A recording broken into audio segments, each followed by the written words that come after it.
توجہ فرمائیے گا. چلے اشارہ کر دیتا ہوں. یہ باتیں اگر تکرارن بھی عرض کرتا ہوں تو اس لیے کہ آپ کو یاد ہو جائیں. توجہ فرمائیں گے تاکہ پھر جب دوبارہ کروں تو آپ کو یاد ہو مجھ سے زیادہ. میں نے عرض کیا تھا کہ یہ جو آیات مولا کائنات کی شان میں ہوں یا پنجتن پاک کی، اللہ نے ان آیات میں ایسے قرائن رکھ دیے. قرائن تو سمجھتے ہیں نا، ایسے شواہد رکھ دیے. اب جس بھائی نے اعلان کیا ہے اس کی اردو سن کر تو مجھے خوشی ہوئی ہے کہ میں جیسی بھی اردو بولوں آپ سن لیں گے. اب توجہ فرمائیں، میں بھی ایک جسارت کرنے لگا تو توجہ رہے گی. تو بات جو کہنا چاہ رہا ہوں وہ یہ ہے کہ یہ قرائن جو اللہ نے رکھے ہیں، یہ جو نشانیاں جو علامتیں اللہ نے رکھی ہیں آیات میں، ایسی رکھی ہیں ایسی کہ قیامت تک کوئی شامل بھی کرنا چاہے تو کر نہ سکے. دیکھیں خدا نے، لوگ پوچھتے ہیں لوگ اللہ نے نام کیوں نہیں لیا. دیکھیں خدا یہ نہیں بتانا چاہتا تھا کہ آل محمد کون ہے، خدا یہ بتانا چاہتا ہے یہ کیا ہے. خدا کا مقصود و منظور یہ تھا کہ یہ کیا ہے، کون ہے اور کیا میں فرق ہے. میں یہاں کسی سے پوچھوں نا یہ کون ہے تو آپ جواب میں نام لیں گے، ایسے ہے نا صاحب. میں کہوں یہ کون ہے آپ نام لیں گے، اور اگر میں پوچھ لوں یہ کیا ہے تو نام نہیں لیں گے، اس کا کوئی کمال بتائیں گے. ایسا ہی ہے. تو خدا یہ نہیں چاہتا کہ تم جانو یہ کون ہے، خدا چاہتا ہے جانو یہ کیا ہے. یعنی ان کے مناقب، ان کے فضائل، ان کے کمالات سے انہیں پہچانو، نام سے نہیں. کیوں؟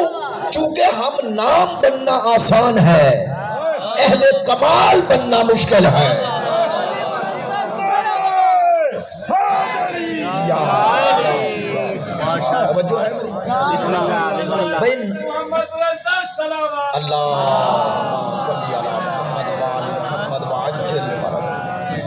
اور یاد رکھیے گا جو قانون ہوتا ہے نا، بڑی اہم بات ہے. اب یہ بچے نوجوان خصوصاً یہ جو قانون ہوتا ہے نا، جو آئین ہوتا ہے، آئین میں نام نہیں ہوتا، کسی کا نام نہیں ہوتا.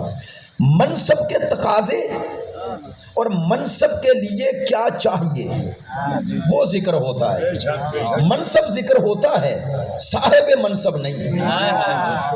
چونکہ اس قانون نے رہنا ہے جب تک کوئی ملک ہے. پاکستان کے آئین میں وزیر اعظم کسی کا نام نہیں، لیکن وزیر اعظم کسے ہونا چاہیے یہ شرائط ہیں، ہے نا. آرمی چیف کون بنے گا، وہ اوصاف و صفات ہے. ایسے ہی ہے نا.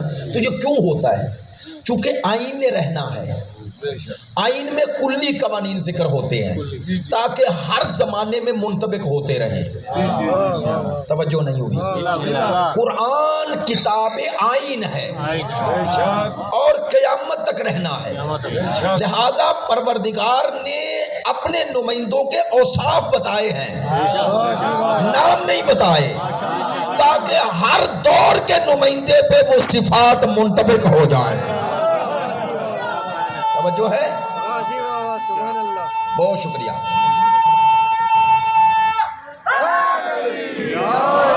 سلامت رہیں. توجہ ہے. تو آئین میں اور قرآن کتاب آئین، آئین حیات ہے. ایسا ہی ہے نا اس زندگی کا. تو اللہ نے اس میں منصب کے تقاضے بتائے، اوصاف بتائے، شرائط بتائے، حدود بتائے، قیود بتائے. البتہ بعض انبیاء کے نام لے کر بھی اس میں صفات ہی بتائے. حضرت ابراہیم کی امامت کا ذکر کرتے کرتے صفات و اوصاف بتائے. اور آخری آیت حضرت ابراہیم کی امامت والی، آپ کو یاد ہے میرا موضوع امامت نہیں مقامات اہل بیت، وہ آخری آیت کا آخری ٹکڑا ذہن میں رکھیے گا. میں خاص اس جگہ جو ذکر کر رہا ہوں تو خاص مقصد ہے. جب حضرت ابراہیم کو وہ منصب امامت ملا، انشاءاللہ امامت میں پڑھوں گا تو وہ سارے اوصاف و صفات اور تمام وہ شرائط اور تمام وہ امتحانات جو حضرت ابراہیم سے لیے گئے اس کا ذکر ہوگا. لیکن ابھی موضوع نہیں. تو حضرت ابراہیم علیہ السلام کو امتحانات اور آزمائشوں کے بعد اللہ نے منصب امامت کا اعلان کیا. ایسا ہی ہے نا. قال انی جاعلک للناس اماما. تو حضرت ابراہیم نے کیا کہا دستے دعا بلند کر کے، وَمِن ذُرِّيَّتِي، یہ امامت میری ذریت میں رکھنا. انہوں نے بھی امتی نہیں کہا، ذریت کہا ہے. تو بعد لوگ، میں ایک جگہ بیٹھا ہوا تھا، لوگ بڑے روشن فکر بن کہتے ہیں سرکار دو عالم کو اقربا پروری کا درس دینے آئے تھے. کہتے ہیں نا کہ یہ کیا اپنے خاندان کے لوگ. تو میں نے کہا اللہ پر اعتراض کرو. ایک جملے میں جواب وہاں دیا، ان اللہ اصطفیٰ آدم و نوحن و آل ابراہیم و آل عمران. دو نبیوں کے نام، اور دو نبیوں کے نام نہیں، ان کی آل کے نام ہیں. اللہ نے کہا میں نے چنا آدم کو، نوح کو، آگے جملہ بدل دیا وآل ابراہیم. میں نے ابراہیم کو تو چنا ہی ہے، آل ابراہیم کو بھی چنا. اس کا معنی اللہ یا نبیوں کو چنتا ہے یا نبیوں کی آل کو چنتا ہے. اور اگر اللہ کو عادل مانتے ہو تو وہ خاندان کی بنیاد پہ نہیں چنتا، اس خاندان میں صفات ہوتے ہیں تو چنتا ہے. ایسا ہی ہے. اور پھر ایک بات اور بھی کہوں تاکہ یہ باتیں ذہن میں رہ جائیں، انہی چیزوں میں یہ اعتراضات ہوتے ہیں، اس لیے ان کے ہم کبھی کبھی جواب دے دیتے ہیں. میری بات پہ توجہ. بھائی غلط ہے یہ نظریہ کہ ہم 12 اماموں کو موروثی مانتے ہیں. امامت موروثی منصب نہیں. توجہ فرمانا. موروثی. اچھا پہلے امام کون ہے؟ آپ لوگ لے نام، مولا کا نام، دوسرے، تیسرے امام حسن مجتبی، اور پھر چوتھے امام زین العابدین. یہ چوتھے امام زین العابدین یہ کن کے بیٹے ہیں؟ امام حسین کے. امام حسن امام ہے نا جی، تو بڑے تو وہ تھے نا، تو امامت تو ادھر رہنا چاہیے تھی جو بڑا ہے. اگر موروثی عہدہ ہوتا تو ادھر رہتی. آپ نے توجہ فرمائی ہے. موروثی ہوتا تو ادھر رہتی. موروثی نہیں ہے اس لیے حسن امام ہیں، ان کے بیٹے نہیں. اچھا چلو اس سے بھی آپ، بہت شکریہ یا بہت شکریہ. اس سے آگے چلے جائیں، اوپر آ جائیں، تھوڑا اوپر آ جائیں. مولا کائنات. اچھا مولا کائنات کے 2 ہی بیٹے تھے. ایسے 18 14 9 تینوں روایات ہیں. جو بھی مان لو 2 ہی امام ہیں نا. یہ علم لگاتے ہو حضرت عباس کا لیکن امام نہیں کہتے. اس کا معنی ہے کہ ہم امام اسے مانتے ہیں جسے اللہ بنائے. میری بات پر توجہ ہے. باب الحوائج مانتے ہیں، علم بھی لگاتے ہیں، شناخت کے لیے حضرت عباس کا علم ہی لگاتے ہیں، لیکن 12 اماموں کی فہرست میں حضرت عباس کا نام نہیں لکھتے. تو کیا ہم خود نہیں لکھتے؟ نہ، اللہ نے نہیں بنایا. تو دنیا جان لے جو حضرت عباس جیسی ہستی کو امام نہ مانے. نہیں توجہ ہوئی. جو حضرت عباس جیسی ہستی کو اس لیے کہ اللہ نے نہیں بنایا. یہ اللہ دیتا ہے منصب کو، جسے دے اسی کے سامنے تسلیم ہو گئے. ایسا ہی ہے نا، ایسا ہی. تو یہ موروثی ہونے کا یہ ایسا ہی جن کو کچھ پتا نہیں. ایک امام کے 18 بیٹے، 18 بیٹے 2 امام. ایک امام کے 19 بیٹے، امام موسیٰ کاظم علیہ السلام ایک امام. ایسا ہی ہے. تو اگر موروثی ہوتا تو 18 کے 18 ہوتے.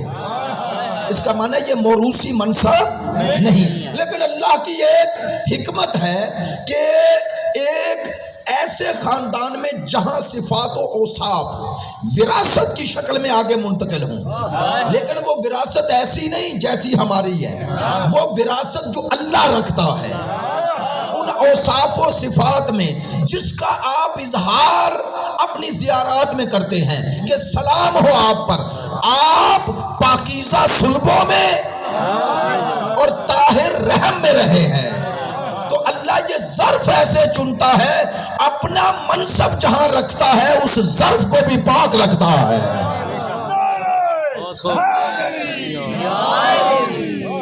میری بات پہ توجہ ہو گئی.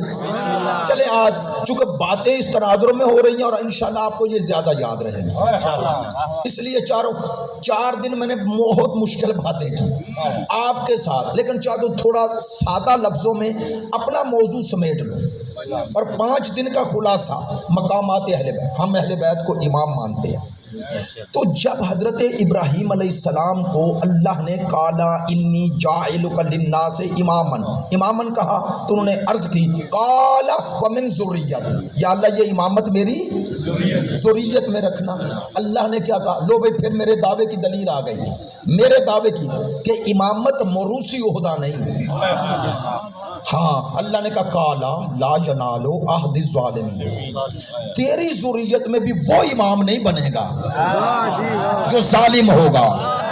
ہائے ہائے ہائے، یہ موروثی عہدہ نہیں کہ جو تیرا بیٹا ہو امام ہو جائے، نہ، وہ بنے گا جو ظالم نہ ہو۔ اچھا اس آیت کے جملوں پہ غور فرمائیں، لا ینالو عہدی الظالمین، بہت شکریہ۔ لا ینالو نہیں پہنچے گا، یہی ترجمہ ہے، لا ینالو نہیں پہنچے گا، عہدی میرا عہد نہیں۔ توجہ، اللہ نے امامت کو اپنا عہد کہا ہے، امت کا عہد نہیں۔ عہد سے ہی عہدہ نکلا ہے، اس کا معنی امامت خدائی عہدہ ہے۔ عہدی اپنی طرف نسبت دی، میرا یہ عہد ظالموں تک نہیں پہنچے گا۔ کاش جملہ آپ تک پہنچانے کی اللہ تاثیر دے۔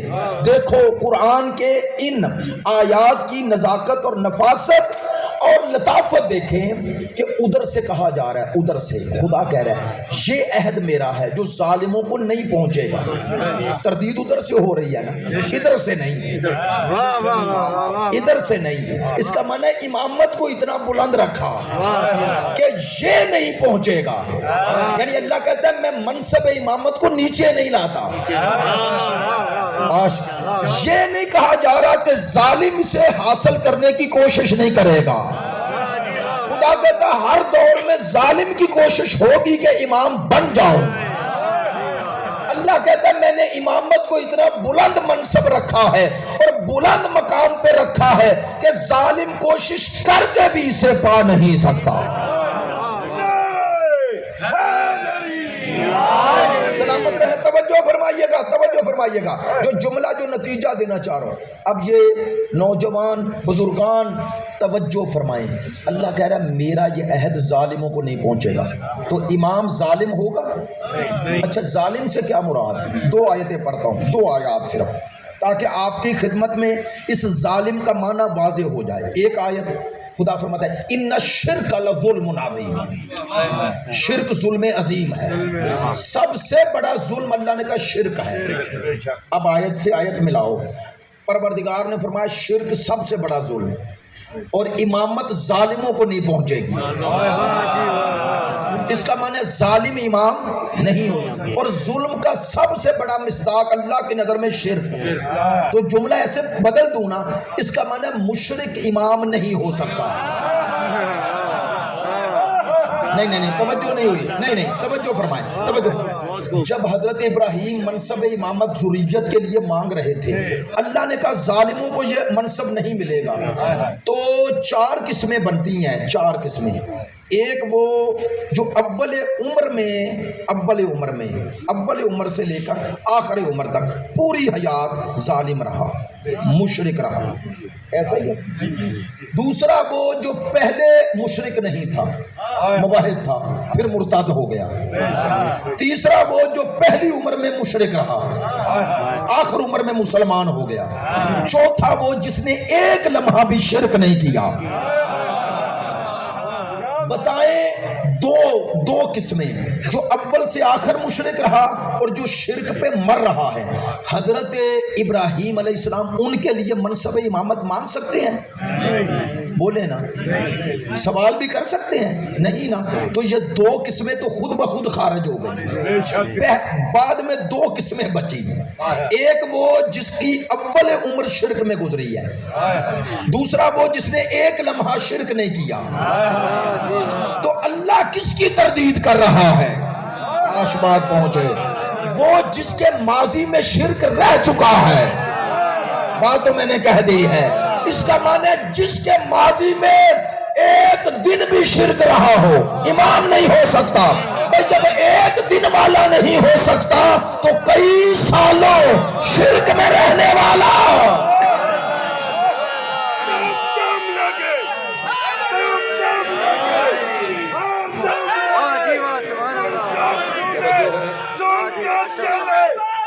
جزاک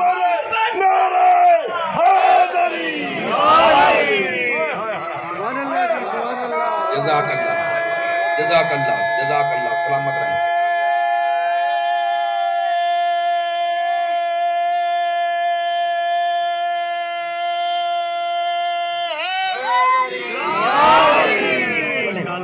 بات کافی ہو گئی اور وقت بھی میں نے ابھی دیکھا ہے، دو چار باتیں اور پھر مصائب کی طرف آتے ہیں۔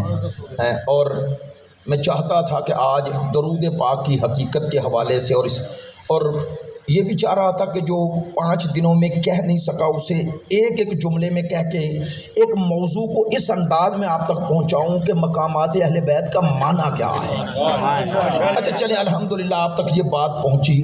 قرآن سے میں نے ثابت کیا کہ مشرک امام نہیں ہو سکتا، اور یہ بھی طے ہے جب وہ مشرک ہے تب تو ہو ہی نہیں سکتا۔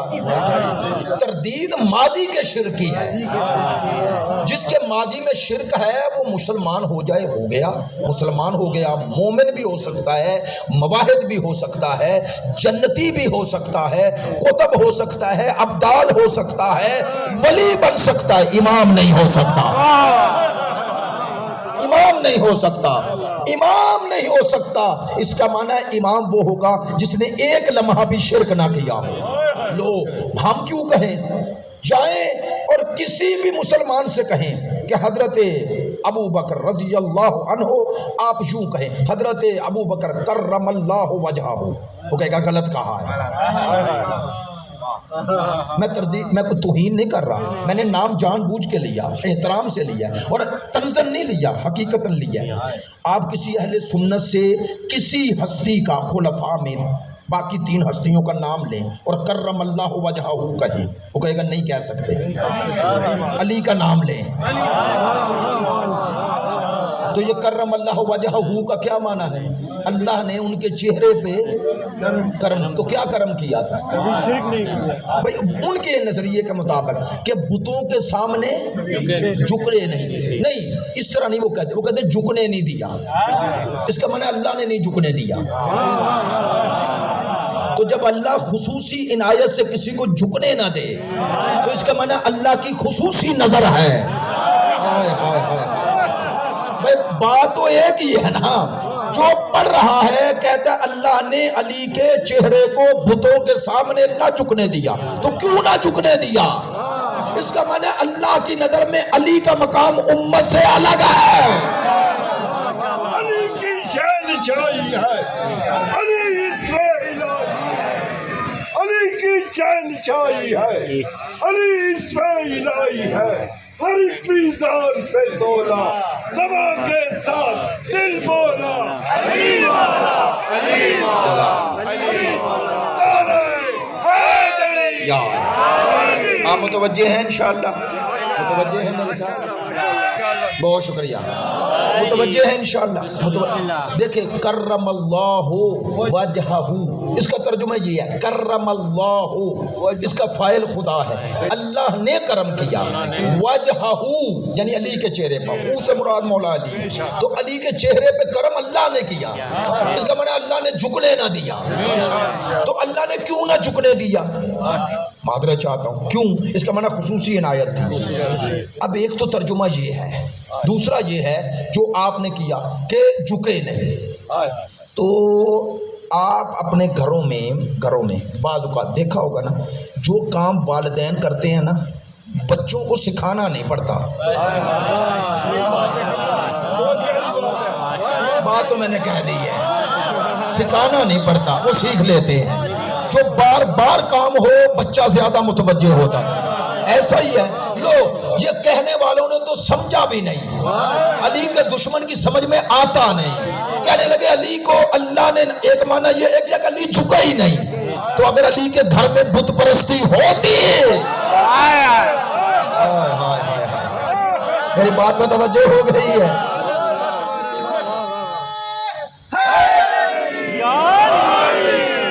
سلامت رہیں، سلامت رہیں۔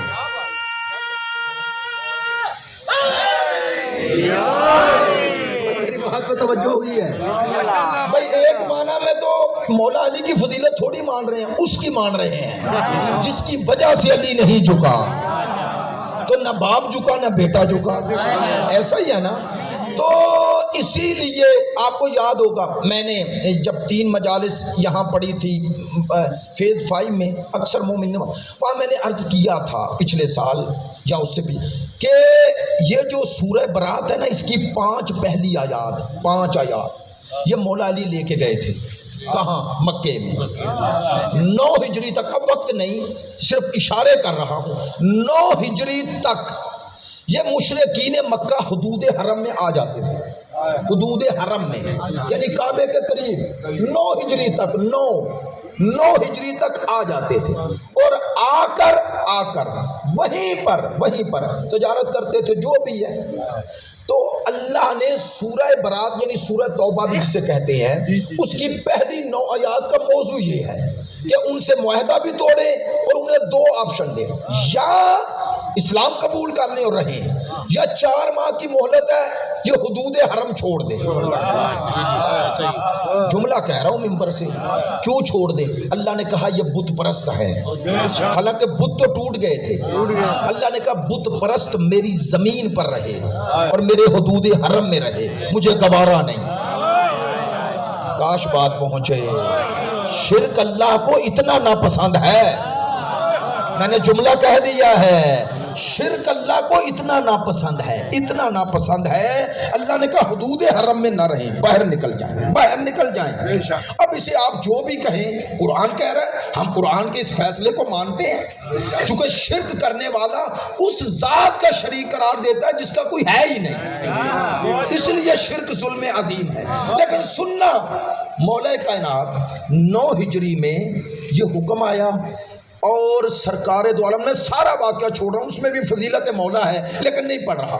مولا کائنات کو حکم خدا سے سرکار دو عالم نے بھیجا، کیا جائیں جا کے اعلان کریں کیا کہ آج کے بعد یعنی 9 ہجری کے بعد کوئی بھی مشرک حدود حرم میں نہیں آ سکتا.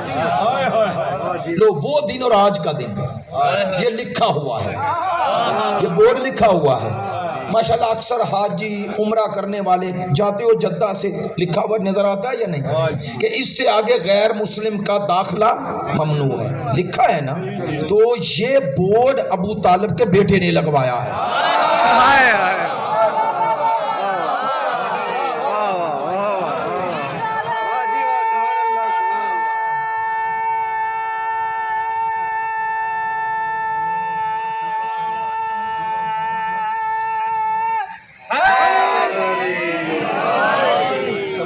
میری بات پہ آپ متوجہ ہیں انشاءاللہ، آپ میری طرح متوجہ رہیں، میری طرف. جی جی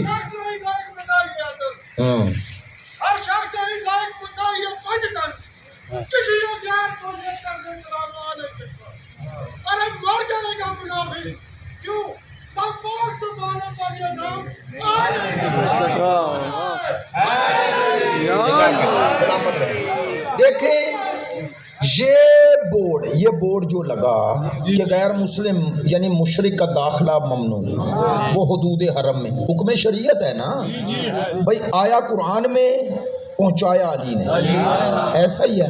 لو خدا نے طے کیا تھا کیا 2 کام ابو طالب کے بیٹے کے حصے میں رہ جائیں. کیا؟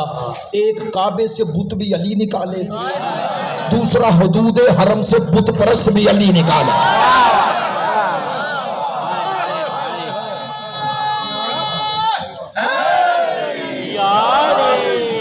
بات پہ توجہ ہے، حدود حرم سے بت پرست بھی علی نکالے.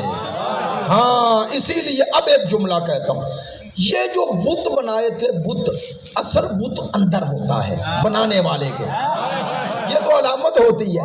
وہ اندر کا بت نہ ٹوٹے تو وہ ٹوٹ بھی جائے تو کوئی انسان واحد نہیں بنتا، وہ ٹوٹنے کے بعد بھی تو رہے نا لوگ، رہے نا لوگ. اسی لیے اللہ نے آخری کو بھی کعبے میں ہی بھیجنا ہے، وہ اندر کے بت پرستوں سے کعبے کو پاک کر دے گا.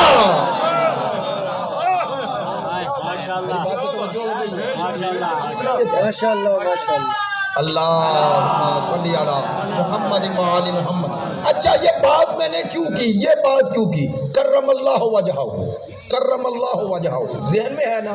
لو کہتے ہیں کہ یہ جو آیات تھی 9 آیات، انہیں پہلے لے کے ایک بزرگ گئے تھے، ذہن میں ہے؟ گئے تھے، پھر واپس بلایا تھا رسالہ، پھر مولا علی کو بھیجا۔ علامہ نکن نے بڑا پیارا جملہ لکھا، اب آپ متوجہ ہو گئے تو چلے میں یہی جملہ کہہ دیتا ہوں۔ ذکر مولا ہو رہا ہے نا، اور مقامات اہل بیت میں مولا کائنات کا ذکر ہو رہا ہے۔ وہ علامہ نکن کے فرماتے ہیں کہ وہ بھیجا، پھر بلا لیا، علی کو بھیجا، تو کہتے ہیں جا کے کرنا کیا تھا؟ جا کے یہی اعلان کرنا تھا نا، او بت پرستو یہاں سے نکل جاؤ۔ معذرت چاہتا ہوں، یہ او میں نے اپنے طرف سے کہا، بت پرستو یہاں سے نکل جاؤ۔ کہاں سے؟ حدود حرم سے نکل جاؤ، اعلان ہی تو تھا۔ اب علامہ نکن کا لطافت دیکھ، وہ کہتے ہیں چونکہ یہ جو جا کے اعلان کرتا یہ نمائندہ دین ہے، تو دین کی عزت اب اس سے منسوب ہے، تو کہا اگر کسی ایسے کو بھیج دیں جو کہے بت پرستو اور سامنے والا ہنسے۔ آپ نے توجہ فرمائی ہے؟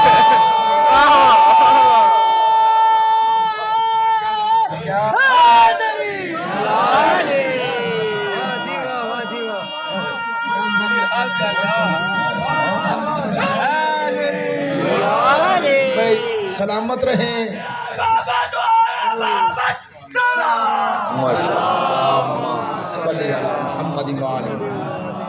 وہ فرماتے ہیں ادھر وہ اعلان کرے بت پرستوں نکل جاؤ اور سامنے والا ہنس رہا ہو، اور اس ہنسنے میں بھی طنز ہو، اور طنز وہ سمجھ رہا ہو، وہ کہ کل تک تو ہمارے ساتھ ہی تھا، اب کیا ہوا ہے؟ کہا ایسے کو بھیج جو تجھ جیسا ہو۔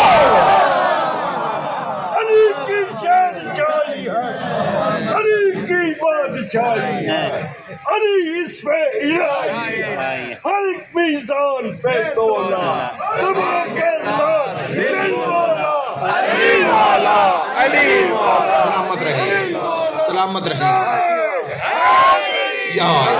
اچھا توجہ ہو گئی آپ کو، متوجہ ہیں؟ کہ ایسے کو بھیج جو تجھ جیسا ہو، جس کو کوئی تانا تو نہ دے سکے، تانا نہ دے سکے۔ دوسرا یہ خدا نے کہا تھا یا خود جا یا اسے بھیج جو تجھ سے ہے، جو تجھ سے ہے، جو تجھ جیسا ہے، جو تیرے وجود کا حصہ ہے۔ تو لا ینالی احد الظالم۔ اب ایک پیغام دینا چاہتا ہوں، آپ نے حوصلے سے توجہ فرمائی ہے، میں آپ سب پر اللہ آپ پر رحمت نازل کرے، میری بات توجہ فرمانا۔ پروردگار نے فرمایا میری امامت میرا منصب ہے، ظالمین کو نہیں پہنچے گا۔ ایک آیت پڑھی ان الشرک لظلم عظیم، ایسے ہی اب دوسری آیت من یتعدی حدود اللہ فاولئک هم الظالمون۔ اللہ کہتا ہے جو میری حد توڑ دے وہ ظالم ہے، اور ظالم امام نہیں ہوتا۔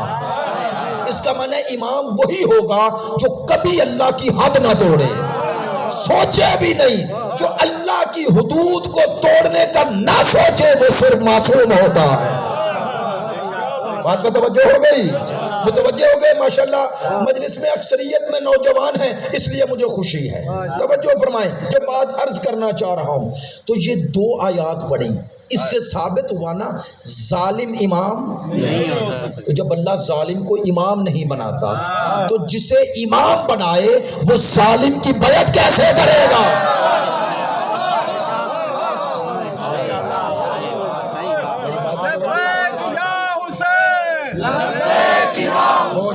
سلامت رہو۔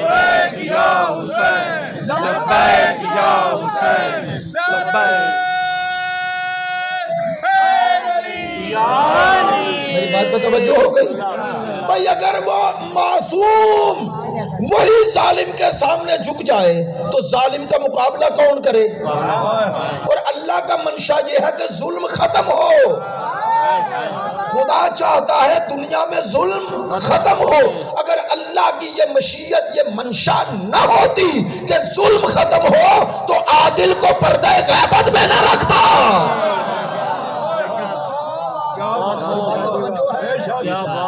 لہذا یہ تو غیر علمی اور سطحی نظریہ ہے۔ آپ میں نے ایک بات کہی تھی ڈاکٹر آصف صاحب کے گھر میں، جنرل صاحب بھی تھے، دوسرے دوست بھی تھے، میں نے ہاتھ جوڑ کے آج بھی کہتا ہوں، میں کہتا ہوں خدا کی قسم میرے اندر اگر کوئی خامی ہے نا، میرے اندر مثال دیتا ہوں، میرے اندر خامی ہے، میں ڈرتا ہوں، میں خوف زدہ ہوں، میں بزدل ہوں، میں ممبر سے کہا اگر میں ڈرتا ہوں تو میں اپنی بزدلی کو دین کا لبادہ نہ دوں۔ جو میدان جنگ میں کھڑے ہیں میں نہیں ہو سکتا کھڑا، اتنا تو مجھ سے ہو جائے نا، جو میدان میں کھڑے ہیں ان کی تعریف کروں،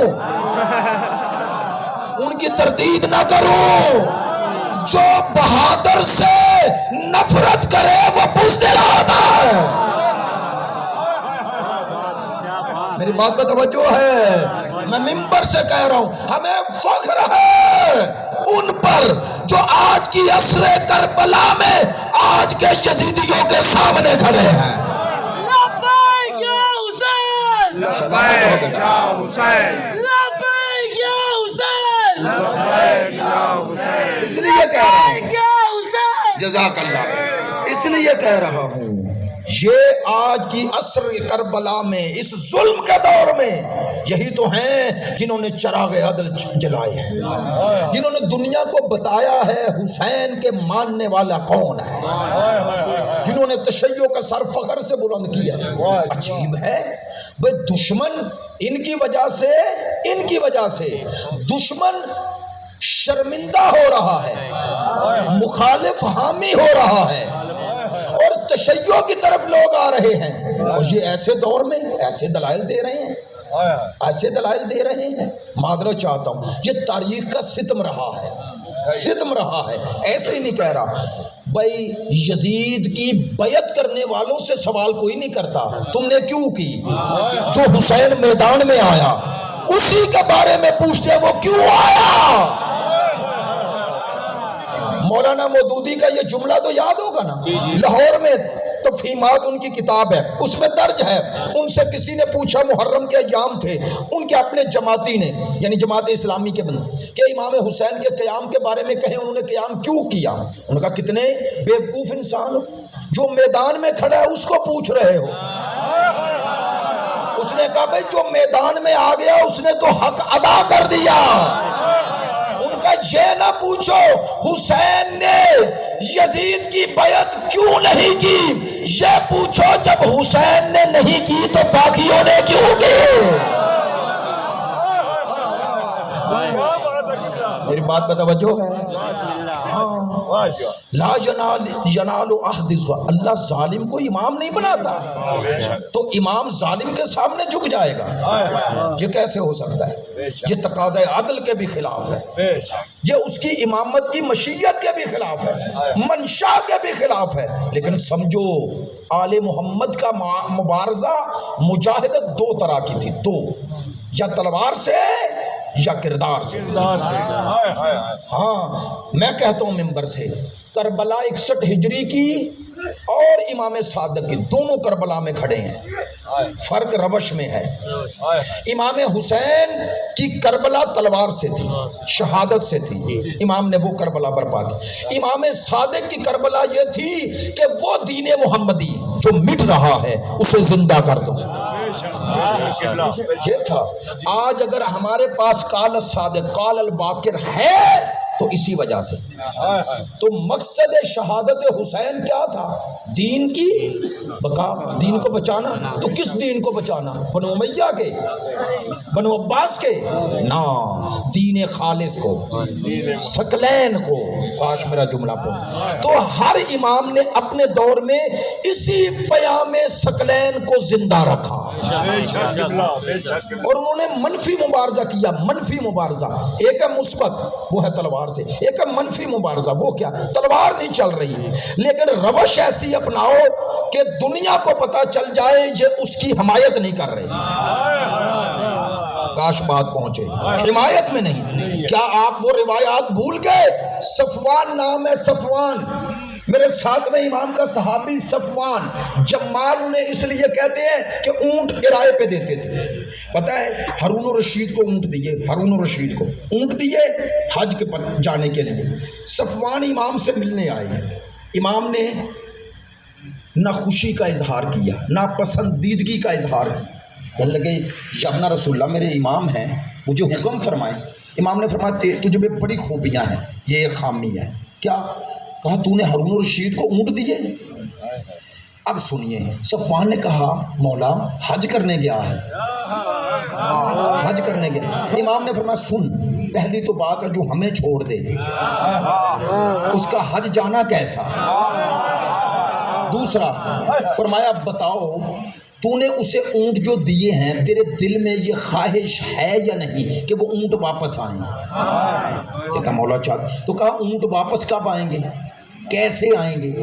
جب ہارون خود آئے، خیریت سے آئے۔ کہا اس کا معنی تجھے اونٹ چاہیے لیکن اونٹ کے ضمن میں تو ہارون کی خیریت مانگ رہا ہے کہ کم از کم اتنی دیر زندہ رہے۔ سننا بہت بڑی بات ہے، اسے دل و دماغ میں جگہ دو۔ امام نے فرمایا اتنی دیر جتنی دیر تو اس طاغوت کے لیے زندگی مانگ رہا ہے، اگر تو اس دوران مر جائے تو تیرا حشر اس کے ساتھ ہوگا۔ میں روایت دیکھ کے پڑھ رہا ہوں، ایسے ہی نہیں کہہ رہا۔ امام نے فرمایا اتنی دیر بھی طاغوت کی زندگی چاہنا، اس کے ساتھ شامل ہو جانا۔ بات پہ توجہ فرمائیے، یہ ہے میرا امام، یہ ہیں ہمارے ائمہ، یہ ہے ان کے مبارزے کو سمجھیں۔ ان کا مبارزہ منفی تھا۔ اگر ہمارے ائمہ طاغوت کے ساتھ سازباد، نعوذ باللہ نقل کفر نہ باشد، بیعت کا معنی خاموشی ہوتا تو ہر امام نگرانی میں کیوں رہتا، قید میں کیوں رہتے؟ 25 رجب کو اس امام کی شہادت مناتے ہیں جو قید خانے میں ہی شہید ہو گئے، ایسے ہی ہے نا؟ تو یہ کبھی سوچا کیوں قید میں تھے؟ کیوں ہارون الرشید کو امام سے خطرہ کیا تھا، یا بغیر خطرے کے جیل میں ڈال دیا؟ نعوذ باللہ، ایسے کو کرتا ہے؟ کوئی بیوقوف سے بیوقوف حکمران مخالف